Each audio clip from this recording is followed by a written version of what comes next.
বন্ধুরা, আপনি কি ভাবছেন কেজিএফ এর রকি ভাইয়ের ঝড় থেমে গেছে?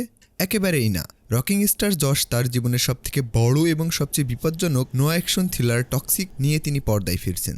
গীতু মোহন দাসের জাদুকরী পরিচালনায় এই সিনেমাটির ট্রেলার আমাদের এমন এক অন্ধকার জগতে নিয়ে যায় যা আপনার কল্পনাকেও হার মানাবে।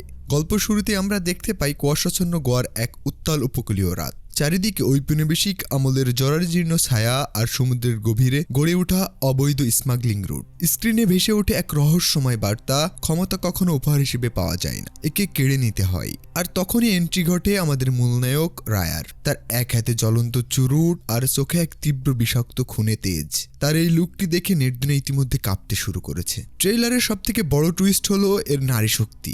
এই ছবিতে প্রথাগত অবলা নারী চরিত্র নেই, বরং রয়েছে একজন মারাত্মক শক্তিশালী নারী ক্যারেক্টার। প্রমোশনাল ভিডিওতে দেখা যায় নয়নতারা এক হিংস্র অ্যাকশন অবতারে আবির্ভূত হয়েছেন। তিনি বাইক ছুটিয়ে একা শত শত শত্রুর মোকাবেলা করছেন। অন্যদিকে গ্ল্যামারাস কেয়ার আদভানিকে দেখা গেছে নাদিয়া চরিত্রে, যে রায়াকে গভীরভাবে ভালোবাসলেও তার চরিত্রের মাঝে এক অলৌকিক অহংকার এবং জটিল মনস্তাত্ত্বিক টানাপোড়েন লুকিয়ে রয়েছে। এছাড়াও হুমা কুরেশি, তারা সুতারিয়া ও রুকমণি বসন্তের মতো দুর্দান্ত সব অভিনেত্রীদের স্ক্রিনে ক্ষতিকর, ষড়যন্ত্রকারী এবং জাদুকারী সব চরিত্রে ফুটিয়ে তোলা হয়েছে, যা প্রতিটি দৃশ্যে চরম উত্তেজনা তৈরি করে। 1940 থেকে 1970 সালের